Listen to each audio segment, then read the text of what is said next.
Hello and welcome to On the Couch with Steve, a podcast where we help you navigate the often complex world of buying, selling and renting real estate here in Ipswich. I'm Steve Athanates. I'm the owner of NG Real Estate Ipswich.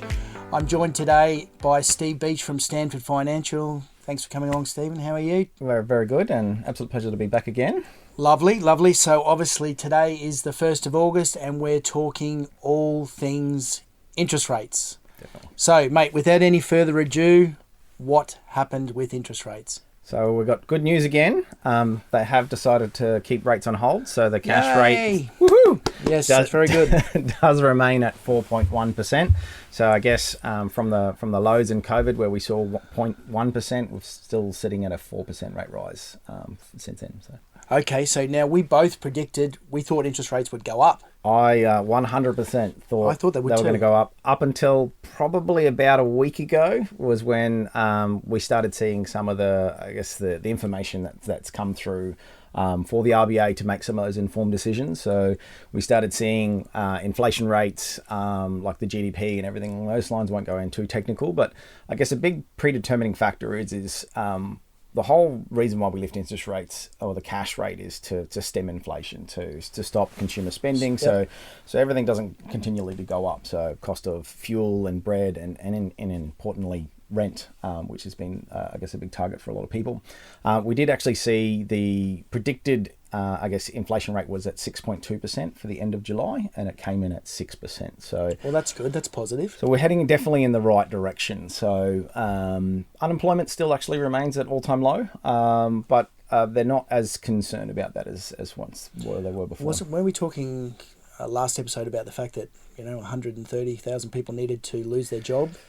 They're still predicting that, but their anticipation at the moment is we're currently sitting at an unemployment rate of 3.5%, and it needs to be somewhere around about 4.5%. So, but they're not anticipating that until probably this time next year. So it's probably there's still a lot more people actually getting jobs than people are losing jobs. So so it's actually in a positive light, but what everybody's feeling out there at the moment is the cash crunch and surplus cash. Consumer spending has reduced greatly. The amount of actually holding deposits in Australia has dropped substantially as well, and a lot of that's to do with people with offset accounts and stuff like that have had this surplus money through COVID.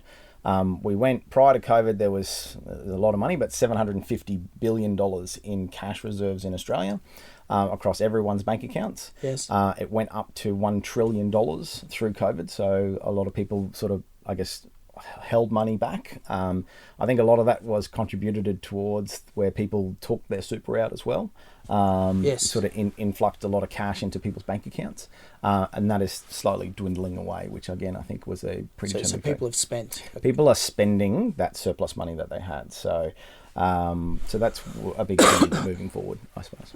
All right. Now I heard on the radio the other day that 2 out of 3 Australians have, if they were planning a holiday, they've put that on hold. If they were planning some sort of major expenditure, they've put that on hold.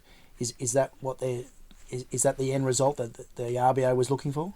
It is to a degree. Ultimately, they're not out there to say, don't spend your money, don't go on holidays or anything along those lines. It's just that there was a massive amount of surplus funds available that people were spending.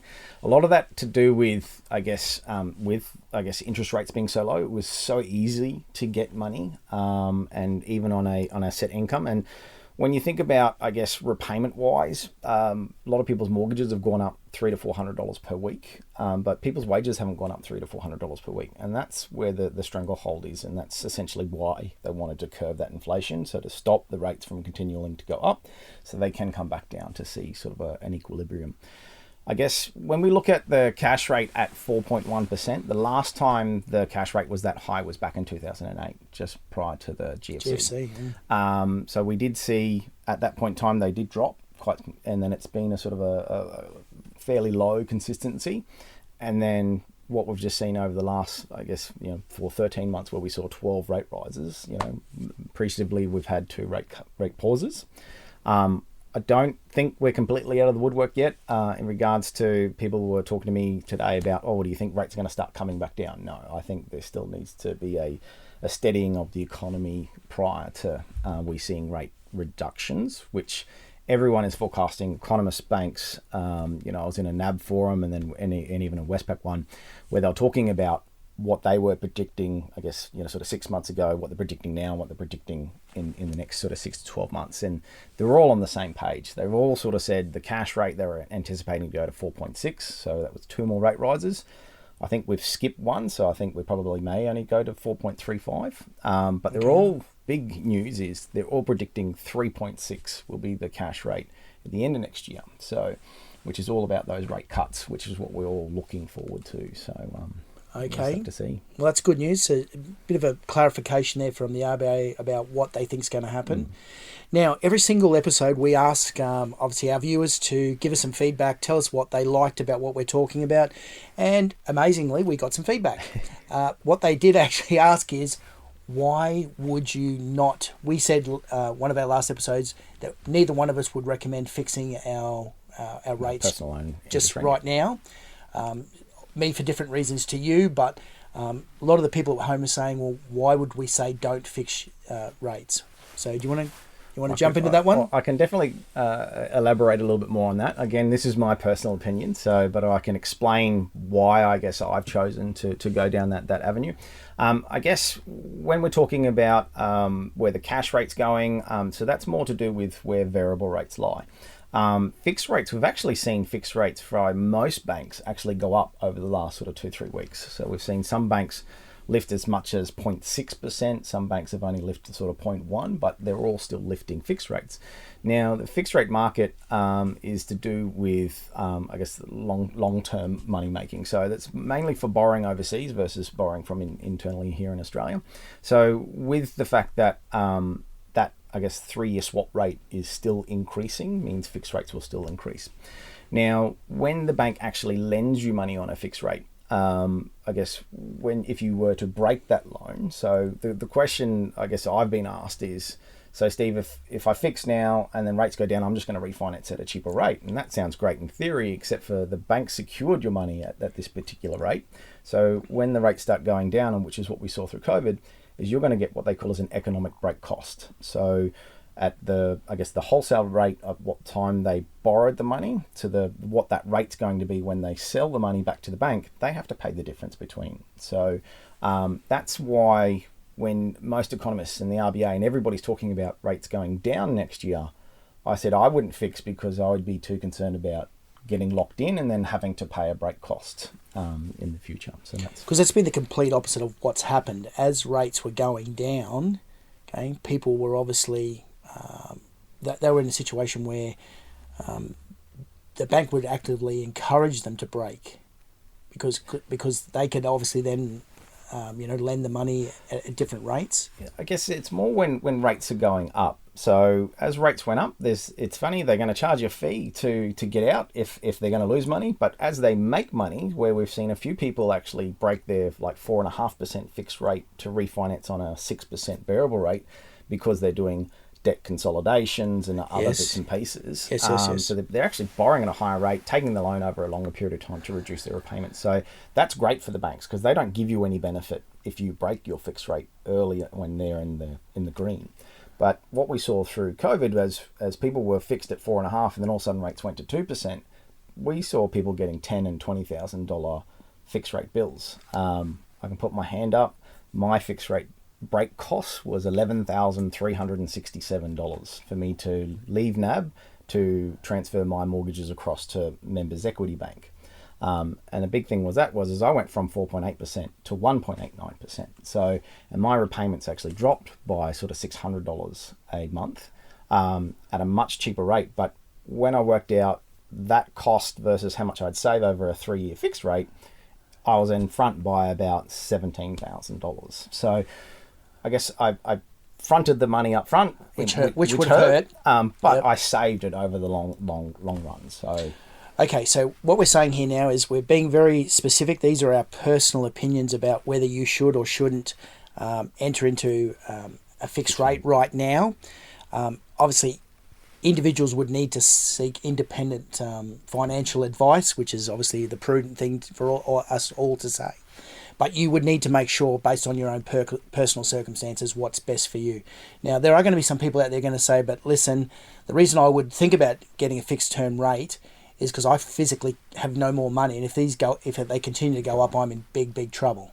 And that's a big thing as well. And we are still doing some fixed rates for us at Stanford Financial. We're still getting what sort of percentage of business would be people converting from variable to fixed, just as a rough guide? We're not going to hold you to it. Obviously. Less than 10%. So less than 10%. And why do you think that is? For exactly what you just said.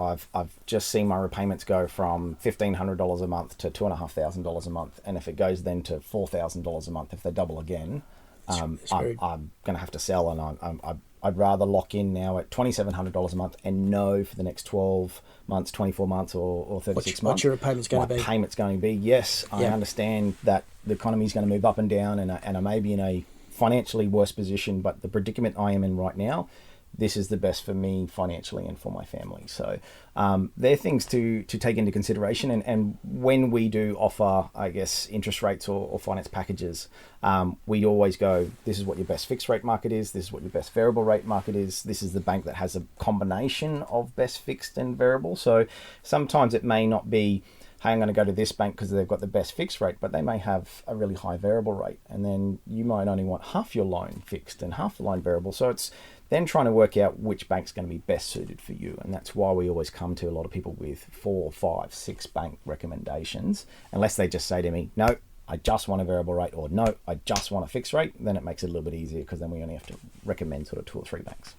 Okay. All right. Good to know. So probably worthwhile, again, just telling the people at home, brokers like yourself have a obligation to put people in a better position than they currently are. So if you're going to refinance, you have to be able to prove that you've improved their position. So it's called best interest duty. So it's only regulated by brokers. So banks aren't, I guess, required under the same guidelines as we are. So myself personally, or any sort of credit representative out there that's a broker, cannot put somebody into a worse financial position. We also have to make sure and I hate using the word cheapest, but we have to offer the cheapest loan possible.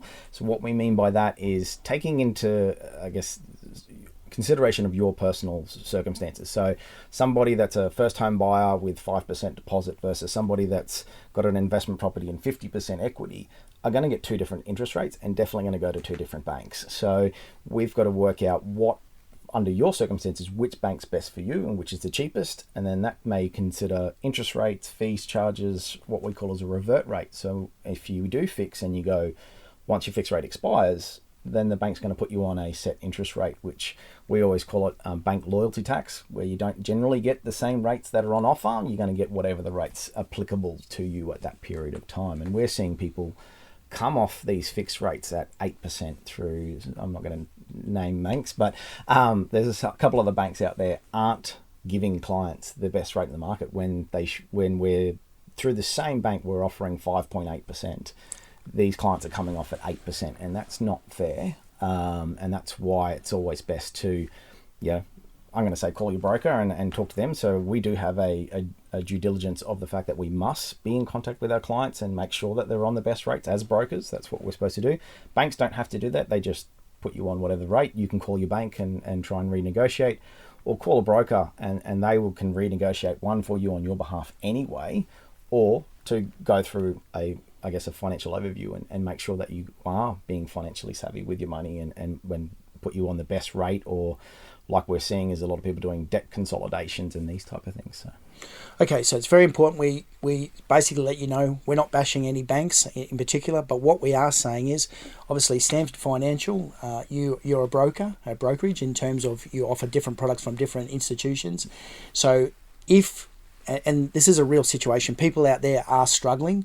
So if you are struggling, talk to someone like yourself, who's a broker who can give you the best option and has to legally give you the best position possible. Yep, all right, quickly, we've got to wind this up. Mate, what is going to happen next month? Oh, I'm honestly going to say flip of a coin. I guess Phil Lowe, who's the current governor of the RBA, steps down on the 17th of September. So next month will be his last RBA announcement. Now, it's not saying it's his sole responsibility to make that choice. Ultimately, he has a group of people, the board that does it. So I still feel that potentially that they probably will raise rates next month. And then that'll allow Michelle, who's stepping in as the new RBA governor, I guess to ease and go, all right, we're going to stabilize the economy for the next 6 months, and then we can then look to drop rates. If they don't raise rates, if they don't raise rates next month, I don't think they'll raise rates anymore. And I think we'll start to see rate cuts middle of next year. Wow. Okay. Well, look, I probably think we'll get one as well. I thought we would get one, this month, but that hasn't happened. So that's good news for everyone at home. But we could talk about this for hours, obviously. So once again, obviously, Steve, thank you so much. Appreciate your assistance, and obviously Stanford Financial coming along and helping us out every single month. Now, of course, for everyone at home, this is extremely topical. If you've got any questions, please just refer to the link below. Thank you for your previous questions. If you'd like to see more On the Couch with Steve, please tune in.